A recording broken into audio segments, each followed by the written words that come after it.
এখানে ইউটার্ন করতেছে সবাই না, চেঞ্জ করতে হবে।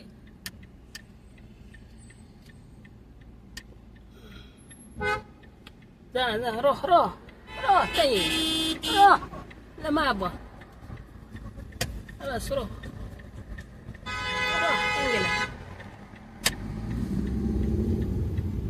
পুরো কাজ আইয়া তারপর কবাইলো আমি ক্লিয়ার বেরিম।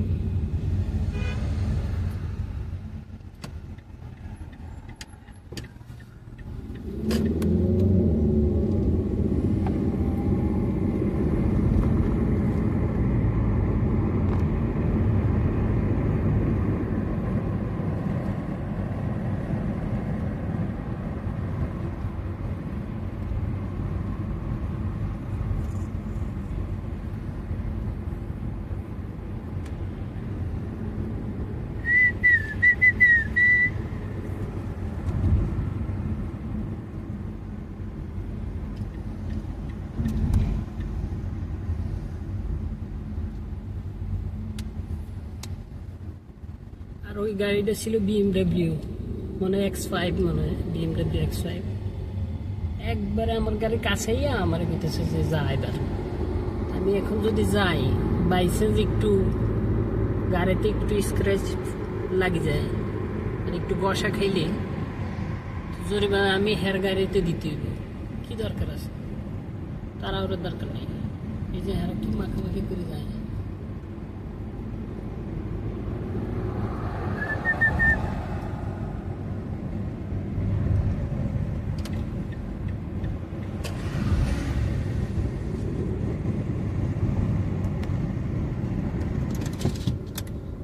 জেদ্দা শহরে ইটালি এম্বাসি, এই যে এই জায়গায় অনেকে হয়তো মানে জানে না যে জেদ্দা শহরে ইটালি এম্বাসি কই আছে। এই যে এই জায়গায় রেক্সি মলের ঠিক পিছনের রোড, এটা কর্নেস রোড। এই যে ডাইন পাশে কি জানি দেখা যায় মানে ইটালি পতাকা আছে। ডাইন পাশে গেল কেমন হয় একটু আগে নাকি, এই যে এই যে এটা ইতালি এম্বাসি। কেউ যদি ইতালি যাওয়ার শখ থাকে তাহলে এখানে আসেন। এই যে এখন পতাকা দেখা যাবে, এই যে ইতালি পতাকা ডাইন পাশে, এই যে একটু দেখা যাবে, এটা হচ্ছে ইতালি এম্বাসি।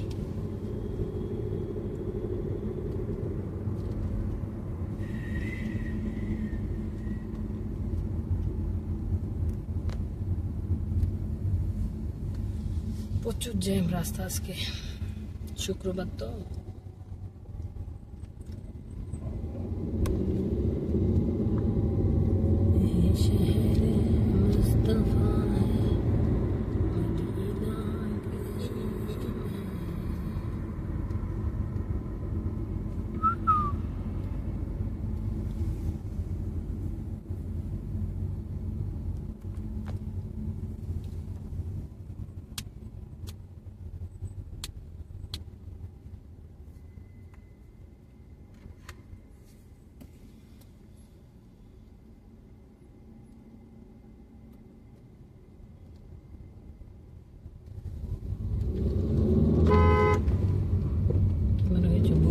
সিধা ডাইরেক্ট ঢুকে যায় গাড়ি।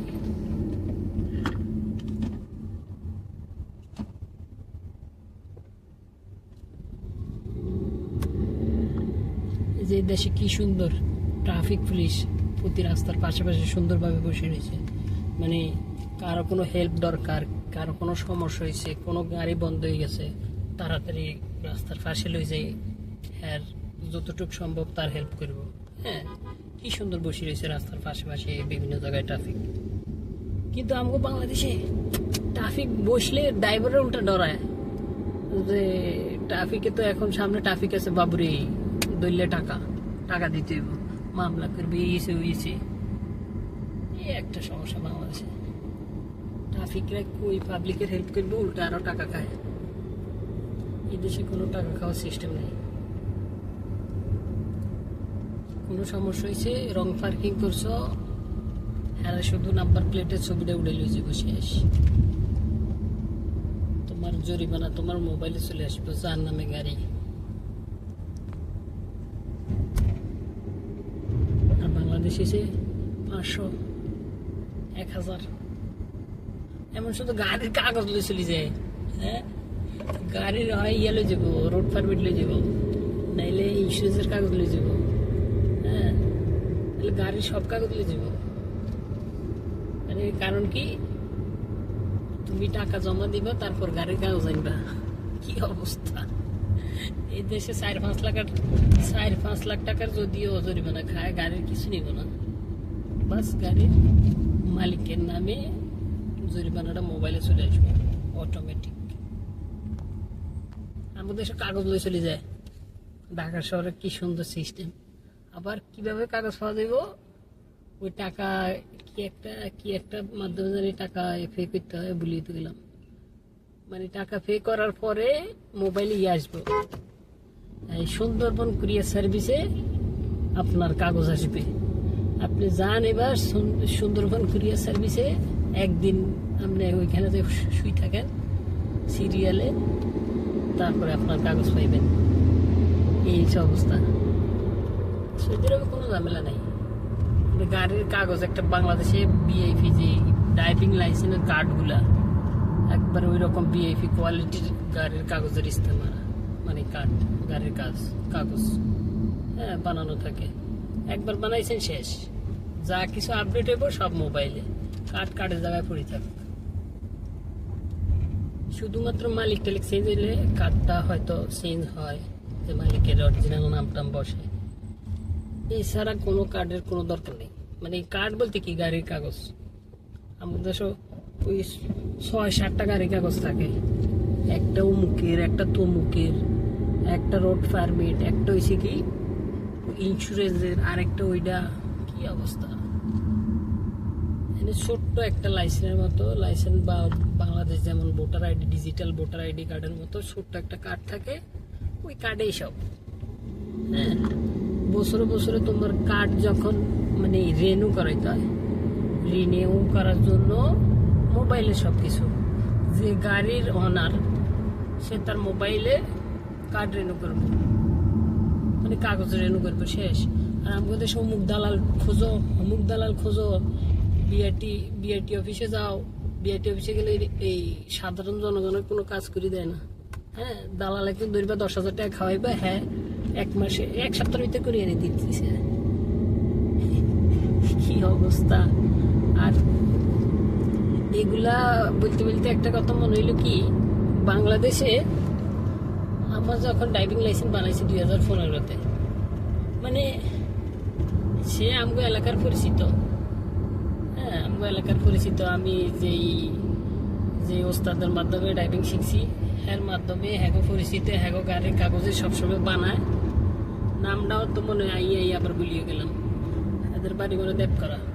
যাই হোক, তো উনি মানে একটা মানুষে একটা ড্রাইভিং লাইসেন্স বানাইতো, হ্যাঁ এই ড্রাইভিং লাইসেন্স দিয়ে যে কত কাজ করা যায় বর্তমানে বা ভবিষ্যতে অনেক কাজ করা যাইব, সেটা হ্যাঁ ভালো করে জানে। হ্যাঁ, তারপরও হ্যাঁ তার মন মর্জি দিয়ে দিছে, এই ব্লাড গ্রুপ দিয়ে দিছে। ব্লাড গ্রুপ দিয়ে দিল কি, আমার হইলো অ পজিটিভ, হ্যাঁ ব্লাড গ্রুপ দিয়ে দিছে বি পজিটিভ। মানে হ্যাঁ ইচ্ছা এটা, হ্যাঁ এটা কইতো না যাও তোমার ব্লাড গ্রুপটা চেক করে নিয়ে আসো। আমগো এই শাহরাস্তি সূচিপাড়া থেকে কালীবাড়ি যাইতে কতক্ষণ লাগে, বা ফার্মেসিতে গেলেও, সূচিপাড়া বাজার ফার্মেসিতে গেলেও ব্লাড গ্রুপ চেক করা যায়। কেমনে এটা কইতে পারলেন না যে যাও ব্লাড গ্রুপটা চেক করো, তোমাদের ব্লাড গ্রুপ কি, সেই অনুযায়ী বসাই না, মন ইচ্ছা বসাই দিছে। এই হ্যার কারণে এই একটা ব্লাড গ্রুপ বাংলাদেশি ড্রাইভিং লাইসেন্সে ভুল করার কারণে আমি সৌদি আরব যখন আইসি, তখন আমি নতুন, আমি কি আরবি জানি না কিছু জানি।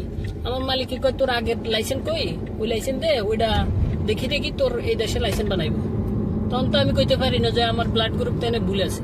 আমি আইসি বেচারা 10-15 দিন হয়েছে, আমি সৌদি আরবের কোনো আরবি জানি, বাস যেই ব্লাড গ্রুপ ছিল বি পজিটিভ, এনেও বসাই দিছে বি পজিটিভ নেও। এবার দোষ কার? দোষ আমগো দেশের ওই হারামজাদার, নামটা ভুলে গেছি। যাই হোক, সবাই চিনবো আশা করি।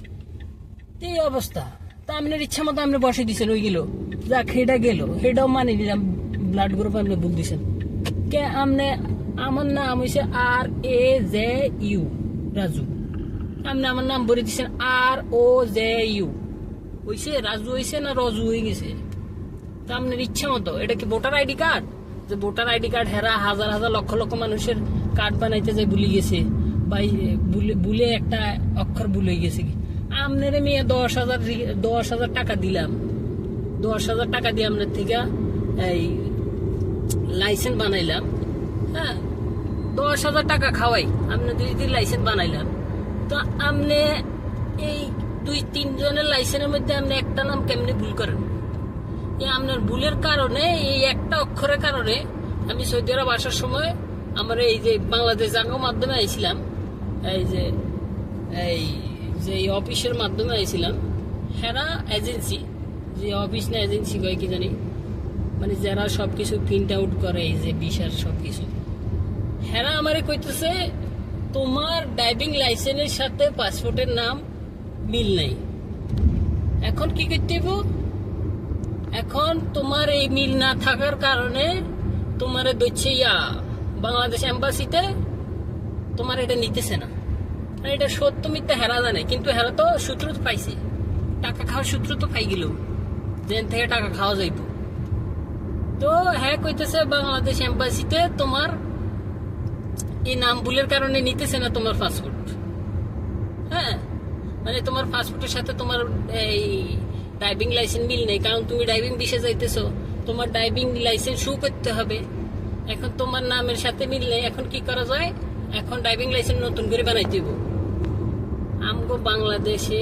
ড্রাইভিং লাইসেন্স নতুন করে বানানো সম্ভব হ্যাঁ হ্যাঁ আবার মাত্র 1 মাসের ভিতরে আমার বাংলাদেশে আমি ড্রাইভিং লাইসেন্স 10,000 টাকা খরচ করে বানাইছি হ্যাঁ হ্যাঁ এমন না যে চুরি করি 10,000 টাকা দিছি বানাই দিয়ে চলে গেছে না আমি নিজে ঢাকা মিরপুর গিয়ে আমি নিজে ইন্টারভিউ দিয়া তারপরে আমার ড্রাইভিং লাইসেন্স নিয়েছি ঠিক আছে তো এমন না যে আমি ড্রাইভিং জানি না বা এমনি টাকা দিয়ে বানাইছি না আমি ড্রাইভিং জানি আমার টেস্ট করা হয়েছে সব কিছু ওকে তারপর ড্রাইভিং লাইসেন্স আমি পাইছি হ্যাঁ যদি আমার কোনো সূত্র কোনো কিছু ভুল থাকতো তাইলে ওই দালালে এটা ওকে করাই দিত এই কারণে দালাল ধরা আর এই কারণে মানে দালাল ধরার কারণ হয়েছে কি যাতে আমি তাড়াতাড়ি পাই জিনিসটা এর পরে আমি 6 মাস পরে পেলাম তো আমার যখন এই যে আমার নাম ভুল ছিল তখন যদি আমি কইতাম না আমি তাহলে ড্রাইভিং লাইসেন্স আমি বানাই পুনরায় আমি বানাইতে মানে আমার 20,000 ক্যান্সেল হই এতদিন পারবো দিবই না আর যদি আমি কই না আমি 1 সপ্তাহ 1 মাসের ভিতরে আমি ড্রাইভিং লাইসেন্স বানাইমু তাহলে বাংলাদেশে কমপক্ষে 30,000 টাকা খাওয়াইতে হইব বিভিন্ন দালালদের হ্যাঁ তারপরে যাই পাইবেন আপনি ড্রাইভিং লাইসেন্স তারপরে এই এক অক্ষরের কারণে আমি তখন 10,000 টাকা দিতে হয়েছে এই অফিসে আলাদা করে কয় ভাই আমরা ফাঁস করাই দিব হেরা ফাঁস করাই দিব হেরা এটাও কইছে যে আমি আপনার কি কয় ড্রাইভিং লাইসেন্স তো এখন চেঞ্জ করা সম্ভব না আমরা পাসপোর্টে চেঞ্জ করাই দিব চিন্তা করা যায় আমার একটা ড্রাইভিং লাইসেন্সের একটা অক্ষরের কারণে হ্যাঁ আমার পাসপোর্টে চেঞ্জ করে দিব আমার পাসপোর্ট আমার এই যে এই পাসপোর্টের মধ্যে আমার জন্ম নিবন্ধনের মধ্যে আমার সব জায়গার মধ্যে আমার সেম অরিজিনাল নাম কিন্তু একটা ড্রাইভিং লাইসেন্সের কারণে আমার পাসপোর্টে চেঞ্জ করে দিব কইতেছে আমরা 10,000 টাকা দেন আমরা এটা 1 সপ্তাহের ভিতরে করে দিতেছি কিন্তু যাক ভাগ্য ভালো যে ড্রাইভিং লাইসেন্সের কারণে আমার দুনিয়াদারি সব লন্ডভন্ড হয় নাই হ্যাঁ কেমনে জানে ওকে করাইছে কিন্তু আমার থেকে 10,000 টাকা নিছে আর পাসপোর্ট চেঞ্জ করে না পাসপোর্ট আগের থেকে তো এই হইলো একটা অবস্থা তো এই যে এর নাম কি জানি আমির না কি জানি এর নাম মনে আবার না তো এই যে হ্যাঁ নিজের ইচ্ছা মতো যে সংক্ষেপে ছোটখাটো ভুল যে করলি এই ছোট ভুলের কারণে যে মানুষের কত খেসারও দিতে হয় এটা কে জানে মানে ইচ্ছা মতো যেমনি ইচ্ছা মন চায় আর এই দেশে তো আলহামদুলিল্লাহ এই যে সৌদি আরবে 2018-তে যখন আমি ড্রাইভিং লাইসেন্স তখন তো করোনার আগে সবকিছু পাকাপোক্ত ছিল সবকিছু ইন্টারভিউ হইতো সবকিছু হইতো এখন তো যখন করোনা শুরু হয়েছে তখন থেকে আর সবকিছু অনলাইন করে ফেলেছে হ্যাঁ করোনার পরে সবকিছু অনলাইন করে ফেলেছে তাহলে আগে আমরা এই যে ট্রেনিং দিতে হয়েছে, মানে সৌদি আরবের সিস্টেম গাড়ি চালানি ফারক না ফারক ট্রেনিং দিতেই হইব। হ্যাঁ, এবার সে যত বড় সৌদি আরবে মুদ্রে ছিল আপনাকে হ্যাঁ ইন্টারভিউ দিতেই হইব। তারপরে যাই এই সৌদি আরবে মানে ইন্টারভিউ কি এই দেখাইলো আর কি, কিভাবে চলতে হবে, কিভাবে কি করতে হবে, এগুলা স্ক্রিনে দেখাইছে 5 দিন, আর 5 দিন হালকা পাতলা গাড়ি দিছিল ভিতরে, যে দেখলো আর কি যে পারে কিনা। 10 দিন 11 দিনের দিন 10 দিন যেদিন শেষ হয়েছে ওই দিনে আমারে কইছে যে তুমি অমুক দিন সকালে আসবা 7টায়। সকাল 7টায় গেছি, বাস সিরিয়ালে সবাই এক এক করে এই ইন্টারভিউ দিতেছে, সাথে একজন পুলিশ বসা থাকবো, তুমি গাড়ি চালাও, পুলিশে দেখে দেখে ঠিক চিহ্ন দিব। তারপরে বসলাম, বসার সাথে সাথে খালি এই মনে হয় 5 হাত সামনে গেছি, ড্রাইভিং চালানি মানে গাড়ি চালানি দেখি কইতেছে ওকে, ঠিক চিহ্ন দিয়ে ফেলাইছে। পরে গেলাম কম্পিউটারে এই প্রশ্ন আসবো 20টা, তখন মানে ম্যানুয়ালি করা লাগতো, এখন কি অবস্থা করতে পারি না, ম্যানুয়ালি টাচ স্ক্রিন কম্পিউটার। হ্যাঁ, তখন 20টা প্রশ্ন আসবো, সময় হয়েছে আধা ঘন্টা। 20টা প্রশ্নের মধ্যে কমপক্ষে 15টা প্রশ্নের উত্তর সঠিক উত্তর দিতে হবে। তখন আমি 17টা উত্তর দিতে পারছি, মাত্র 3টা উত্তর দিই নাই, মানে 17টা পর্যন্ত দিছি আর ওকে হয়ে গেছে, সিলেক্টেড। তারপরে এই সাথেই মানে তখন আমি পরীক্ষা দিতে দিতে প্রায় অনেক সিরিয়াল ছিল, প্রায় মনে করেন এই 12টা বাজে গেছে। আজান দিয়ে ফেলাইছে, জোর আজান। তো কইলো যে নামাজের পরে তুমি কাউন্টার থেকে তোমার লাইসেন্স নিয়ে যাইবা, সাথে ওই দিনই, কোনো দেরি নেই। আর আমগো বাংলাদেশে বসেই থাকো তুমি 6 মাস, ওই একটা কাগজ দিয়ে দিব যে তোমার নামে অ্যাপ্লাই করা হয়েছে, ওটার নাম হচ্ছে রানার কার্ড, তোমার নামে অ্যাপ্লাই করা হয়েছে, ওইটা নিয়ে 3 মাস চলো। এরপরে কবে দিব? হ্যাঁ, ও টাকা খাওয়াই, এমন না যে অফিসিয়ালি নিজে পার্সোনাল সাধারণ জনগণ হিসেবে অ্যাপ্লাই করার পরে একটা লাইসেন্স পাইছে সে। হ্যাঁ, এমন না, সাধারণ জনগণ হিসেবে যদি একটা লাইসেন্স অ্যাপ্লাই করি, বর্তমানে বাংলাদেশে আমি কত ফেসবুকে পোস্ট দেখলাম, একটা বাংলাদেশ জনগণ মানে বাংলাদেশের সাধারণ পাবলিক যদি নিজেরটা নিজে অ্যাপ্লাই করে একটা লাইসেন্স কালেক্ট করতে যায়, তার কমপক্ষে তো 2 বছর চলে যায়, কমপক্ষে 2 বছর। অনেকের আমি দেখছি 4-5 বছরও লাগে গেছে, কি লাইসেন্স হাতে পাইছে 5 বছর অলরেডি শেষ, এক্সপায়ার, মানে 2-3 দিন আছে এক্সপায়ার হয়ে যাবো লাইসেন্স পাইতে পাইতে। এই অবস্থা যা সাধারণ জনগণের। আর যদি টাকা খাওয়াইও দাও এরপরেও 6 মাস লাগবে। এই অবস্থা সৌদি আরবে। ওই দিনেই ইন্টারভিউ কমপ্লিট শেষ কিছু, তুমি নামাজের পরে আসি তোমার লাইসেন্স লই যাও। সাথে আমি এই জোরে নামাজের পরে লাইসেন্সটা হাতে করে লই বাসা চলে গেছি। এগুলো হচ্ছে সিস্টেম।